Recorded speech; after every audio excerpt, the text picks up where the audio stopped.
코스피가 어제 또 연중 최저점을 찍었습니다. 지금 뭐 계속해서 하락세인데요. 미중 무역 분쟁 장기화에 대한 우려에 반도체주에 대한 부정적 전망, 또 한미 금리 차 이런 여러 악재들이 겹치면서 주가가 폭락했다는 분석이 대다수입니다. 네, 상황이 이렇다 보니까 심리적 지지선이죠. 연일 무너질 정도로 투자 심리가 급격하게 얼어붙고 있습니다. 바닥을 확인하기가 어렵다라는 분석마저 나오고 있습니다. 자, 현재 시장 상황에 대해서 전문가들과 정확히 진단해보고 전략까지 세워보겠습니다. IBK 투자증권 전 리서치센터장 이종우 평론가, GFM 투자연구소 이진우 소장입니다. 두 분 어서 오세요. 안녕하십니까? 안녕하세요. 자, 저희 이슈에서 어제 각 증권사 리서치 센터장들에게 긴급 진단 급락장 언제까지라는 주제로 설문조사를 진행했습니다. 4가지 주제로 일단 여쭤봤는데요. 네 가지 주제가 나옵니다. 네, 글씨가 좀 작아서 안 보이실 수도 있는데 큰 주제 말씀드릴게요. 약세장 진입했나? 그다음 국내 증시 하락 원인이 무엇인가? 2000선마저 위협한 것 아닌가? 반등의 요소는 없는가? 이렇게 4가지 주제로 잡아봤습니다. 자, 일단 최근 증시 상황에 대해서 두 분께 총평을 좀 먼저 부탁드리고 시작하도록 하겠습니다. 먼저 한 말씀 부탁드립니다. 예. 어제 주가가 많이 하락을 했고요. 그 전에도 좀 많이 약세였지 않습니까? 네네.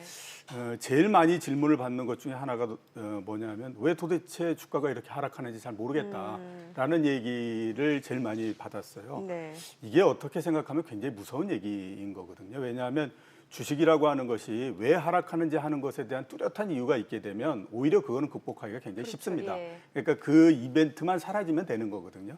근데 지금은 이제 그런 상황이 아니다라고 봐야 되는 거고, 결국 그럼 주가가 왜 떨어지냐라고 우리가 생각해 보면 결국 우리나라도 그렇고요. 내부에서부터 굉장히 안 좋기 때문에 이제 주가가 무너져 내리는 형태다라고 이렇게 볼 수가 있거든요. 이런 거에서 이미 주가가 상당 부분 하락한 이런 거를 감안하면 네. 시장이 약세장에 어느 정도 진입했다라고 하는 것 자체는 부인할 수 없다라는 생각이 들고요. 이렇게 약세장에 진입을 하게 되면 주가가 내려갔다가 반등을 했다가 뭐 이러지만 하락할 때 크고 반등할 때 작고 이런 형태가 되기 때문에 앞으로도 뭐 반등을 하고 한다고 하더라도 상당 기간에 걸쳐서 좀 어려운 국면이 지속될 수밖에 없다. 이렇게 보는 게 맞겠죠. 네, 소장님. 네. 근데 아까 리서치 센터장 네 분 네. 약세장 진입 여부에 대한 답은 어느 쪽이었나요? 저희가 잠시 후에 구체적으로 잠시 좀 후에 들어- 공개하겠습니다. 그렇습니까? 네. 예. 총평만 간단하게 궁금하신 말씀드릴게요. 거죠? 네, 예. 이거 오프닝입니다. 인트로니까요. 예. 너무 디테일하게 안 들어가셔도 됩니다. 네, 그냥 이 그래픽 한번 보시죠. 오늘 지금 CNBC에서 가져온 그래프입니다. 네네. 다우의 차피 옥토버, 굉장히 변동성 크고 변덕스러운 그런 10월이다 하는 얘기인데요. 설명을 좀 해주세요. 예, 지금 이제 10월 1일부터 해가지고 예. 어제까지 해서 위쪽에 파란 막대는 이제 장이 오른 날이고요. 이 지수 상승폭입니다. 다우 기준으로. 자, 아래쪽은 이제 많이 빠진 날. 네. 10월 10일 날 832포인트 빠지고, 우리 10월 11일 날 기억하시죠? 그날 많이 빠졌잖아요. 네. 갭도 나오고.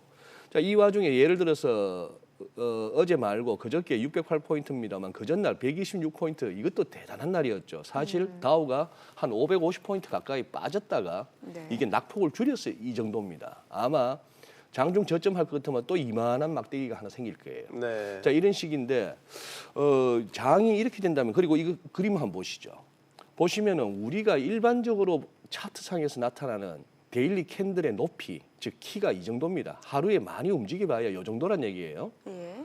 지금 그런데 지난 2월달 급락 이후에 그나마 조금 숨 돌리다가 이번 10월 들어서 또 시작하면서 이 데일리 캔들의 키를 보십시오. 지금 굉장히 하루하루가 뭐 눈이 뒤집히는 지수가 3% 4%대를 움직인다는 것은 이거는 사실상 어떻게 보면은 큰 뭔가가 터진 겁니다. 그야말로 롤러코스터를 예, 타는 롤러코스터 듯한. 장세죠. 예. 지금 이제 400포인트가 또 다우가 올랐는데 장 끝나고 나서 지금 아마존하고 애플이 또 빠지거든요. 아. 무슨 이제 실적 4분기 실적에 대한 예. 또 우려가 있어가지고 오늘 밤은 또 어떨지 정말 또 뚜껑을 열어봐야 되는 그런 상황입니다. 알겠습니다. 자, 이제 환율 네. 얘기를 또 해봐야 될 것 같아요. 환율이요? 예.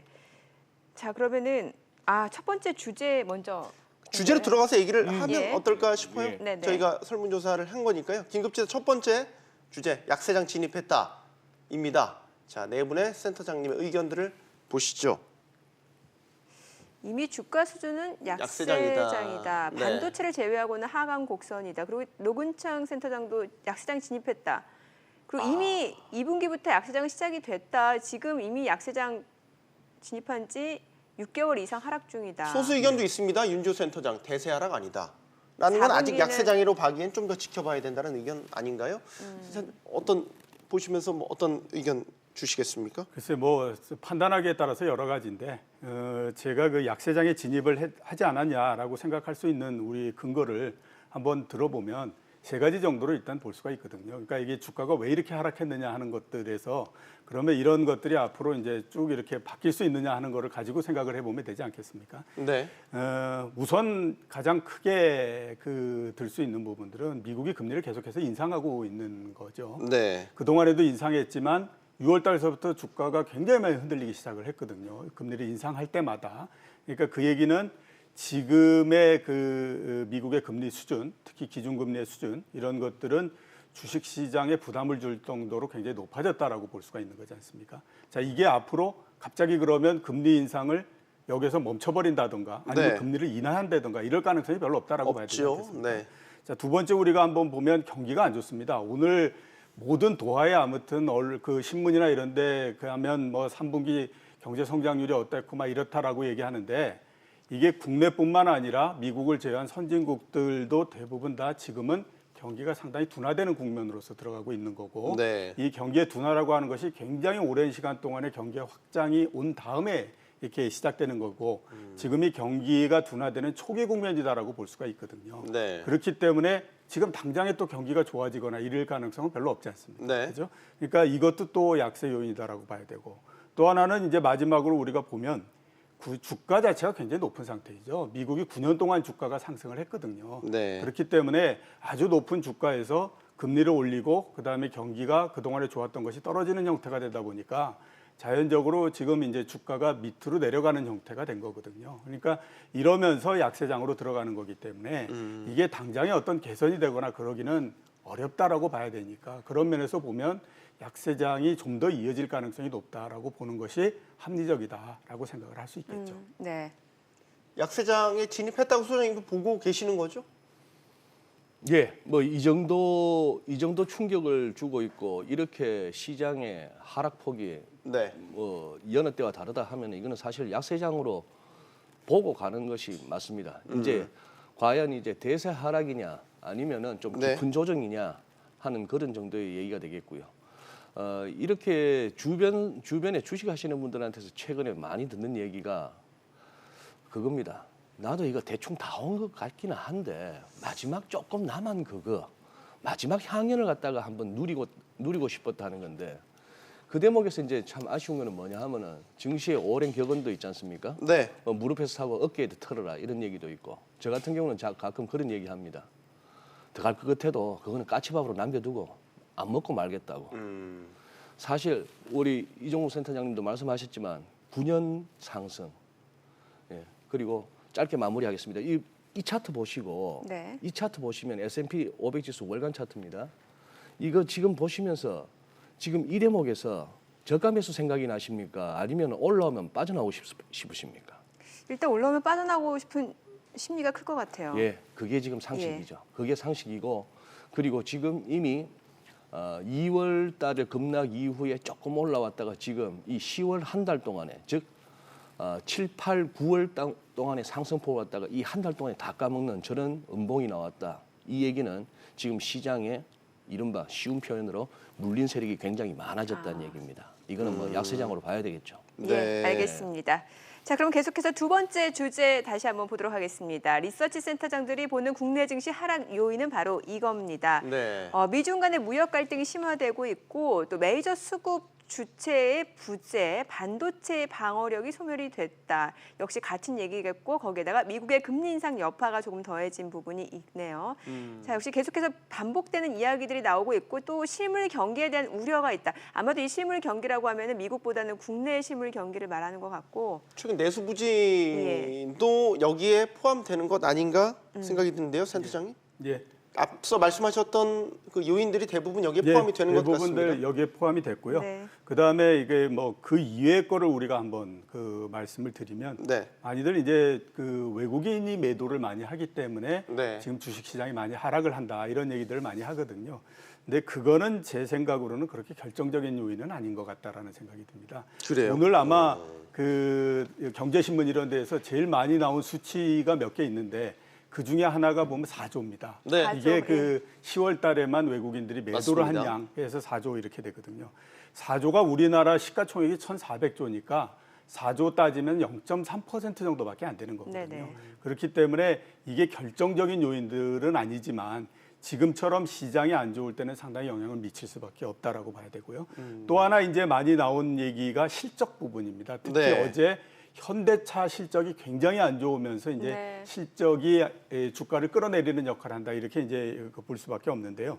그 우리가 주가 그다음에 경제 변수 실적 이 순서를 보면 주가가 나빠지고 그다음에 경제 변수가 나빠지고 맨 마지막에 실적이 둔화되는 형태로서 진행이 될 수밖에 없는 거거든요. 네. 지금 마지막 단계에 왔다라고 봐야 되기 때문에 이 부분도 그렇게 돌리기는 쉽지 않을 것 같다라는 생각은 듭니다. 네. 자, 앞서 나왔던 그 하락 배경을 좀 보게 되면 사실 특별할 건 없어요. 그러니까 이미 알고 있던 이슈란 말이죠. 네. 미중 간의 무역 분쟁도 그렇고 미국의 금리 인상. 금리 인상. 이것도 사실 예고된 상황인데 갑자기 시장이 반응하는 이유가 있을 것 같다는 생각이 들어요. 그러니까 이달 들어서 유독 좀 흔들리니까 더 부각되는 것 같아요. 그거는 어떻게 보면 시장 속성으로 봐야 됩니다. 이 이제 손절 라인을 건드린 거죠 시장에서. 그래서 어떤 뭐 요즘 특히 뭐 월가에서는 굉장히 이제 뭐 팽배해 있다고 하는 그 알고리즘 매매 이런 데서는 그냥 뭐 동시다발적으로 거의 비슷한 기술적 레벨에서 선이 무너진다거나 추세선이 무너진다거나 주요한 지지선이 무너진다 싶으면 똑같이 이제 매도 주문이 나오는 거고요. 네. 그런 상황이고 말씀하신 대로죠. 금리 올리는 거 몰랐냐? 12월에 한 번 더 올릴 거고 내년에도 후내년에도 한 그렇죠. 세 번은 예. 더 올리겠다는데 다 알던 얘기고 네. 미중 무역 전쟁 1년 내내 끌어왔던 거고 맞아요. 뭐 이태리 머리 아픈 거 다 얘기됐던 건데 자 그렇게 봐줘야 되는 거 하고 그다음에 이 부분은 아직까지 뚜렷한 증거를 잡아내기가 어렵습니다만 한 가지 분명한 거는 뭔가 지금 국제 금융 시장에서 이 유동성 돈줄이 조금 마른다는 느낌. 아. 달러 쪽에. 그러다 보니까 뭐 전 세계 이머징이나 유럽이나 뭐 미국이나 할 것 없이 그런 상황이 되는 것 같습니다. 그러니 여기서 정말 겁나는 거는 이제 패시브 쪽에서의 손절입니다. 그냥 저 주식 사주세요 했던 게 소위 말하는 패시브 전략 아닙니까? 네. 어느 업종 어느 종목 말고요. 그냥 뭐 장 좋은 거 갖고 돈 갈 때가 지금 이런 금리에 주식 사야죠 했는데 그쪽에서 손절이 나오기 시작한다면 그것도 한번 이렇게 시장에 충격을 줄 수 있는 그런 상황입니다. 네. 지금 세계 주요 증시 최근 3개월간 하락률 뭐 다 우수수라고 봐도 다 될 거 우수수라고 아닙니까? 봐야 되고 금년 들어서 이렇게 본다면은 우리 증시가 상대적으로 언더퍼폼합니다. 특히 코스닥이 굉장히 안 좋다는 거. 네. 그 와중에 결국 시장은 냉정하게 각국의 어떤 펀더멘탈도 반영하고 있다고 봐야겠죠. 네. 네. 자, 다음 주제로 또 이어가 보도록 하겠습니다. 저희가 이제 국내 증시 하락 요인에 대해서 짚어봤고요. 그러면 이게 과연 어디까지 떨어질 것인가? 네. 라는 부분에 대해서 걱정을 하지 않을 수 없습니다. 지금 저희가 뭐 어떻게 보면 이게 최후의 방어선이라고도 여겨지는 2000선 또 혹시 위태위태하지 않을까? 다음 주제 한번 보도록 하겠습니다.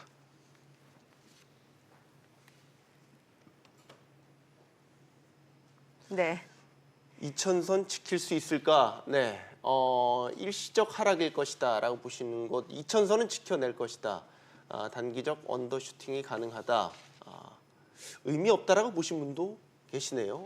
여러 가지 의미가 여기 함축돼 있는 것 같기도 하고요. 어쨌든 금융위기 이후 가장 낮은 수준인 것은 분명한 것 같습니다.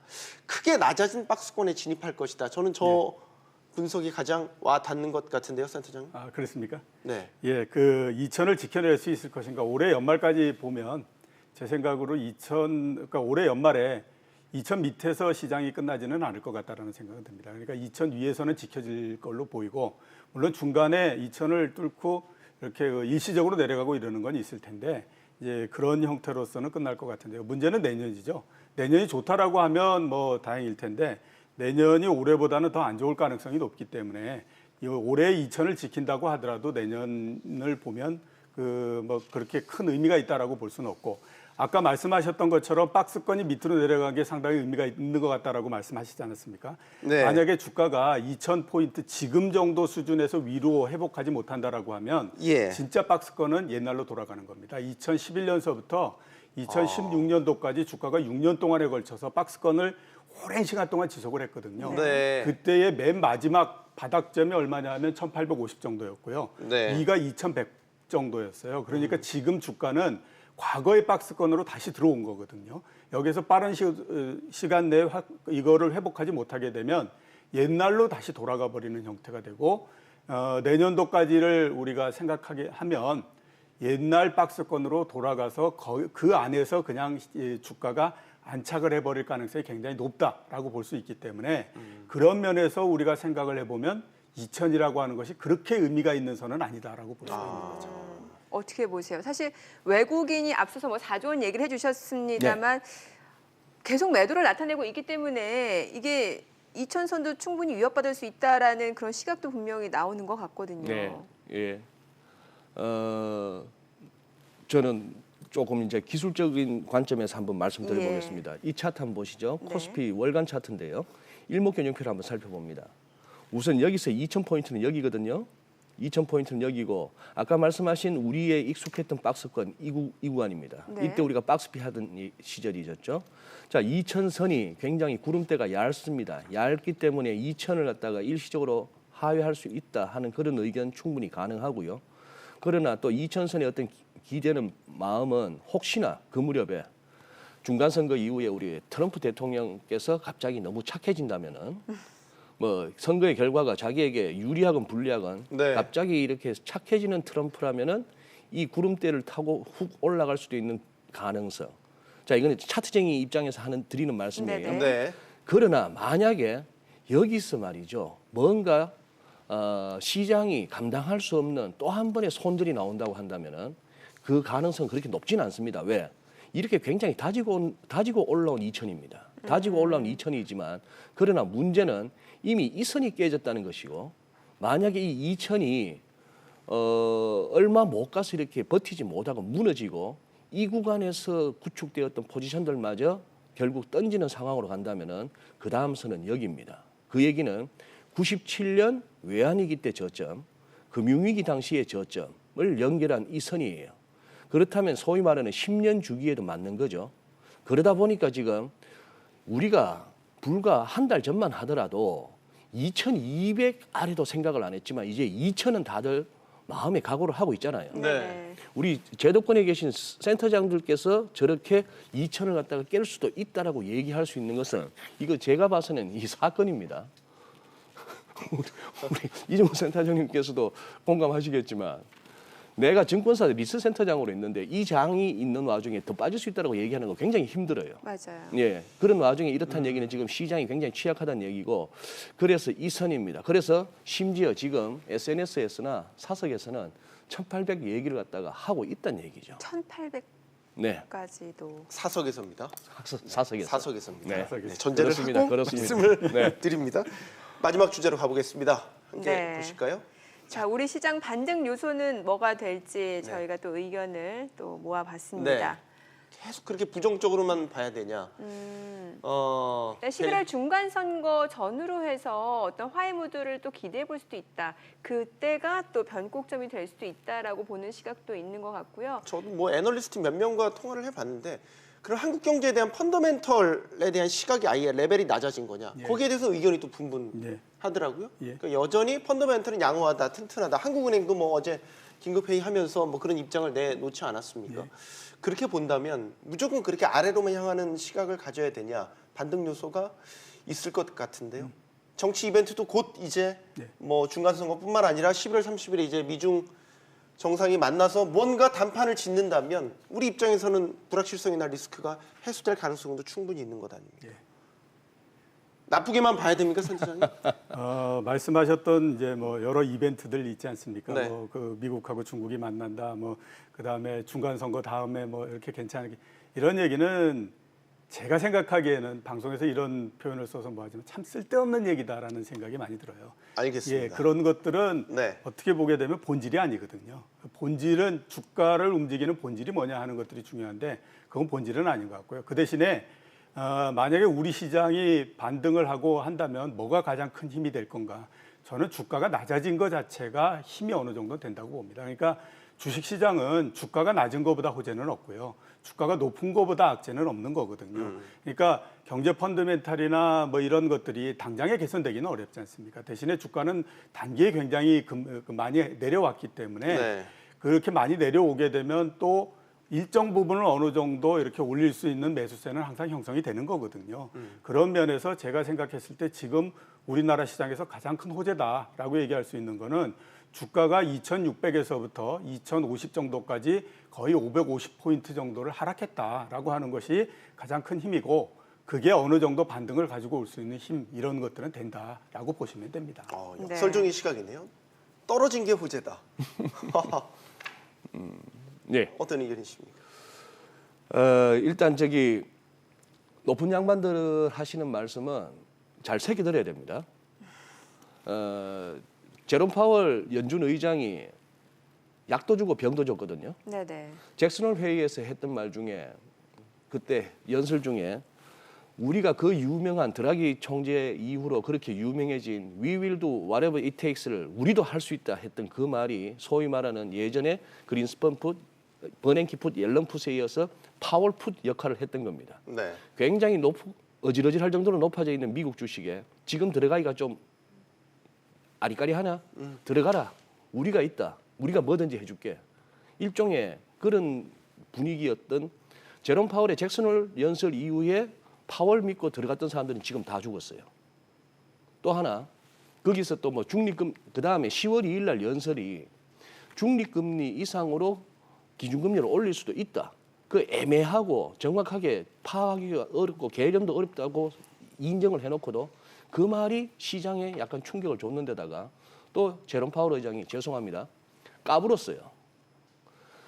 미국 경제가 remarkably positive, 정말 눈 튀어나올 정도로 좋아서 I'm happy 이런 얘기를 하고 이제 주가는 영원히 굉장히 호황이 상당 기간 이어질 것 같다 해서 1929년 대공황 직전에 어빙 피셔의 말을 갖다가 떠올리게 합니다. 네. 어빙 피셔가 그때 소위 말하는 퍼머넌트 하이 플래토 해갖고 주가가 이제 영원히 꺼지지 않는 고온지대에 이르렀다 하고 나서 보름도 안 돼가고 대공황 왔고 그 양반도 네네. 거의 뭐 말아먹었는데요.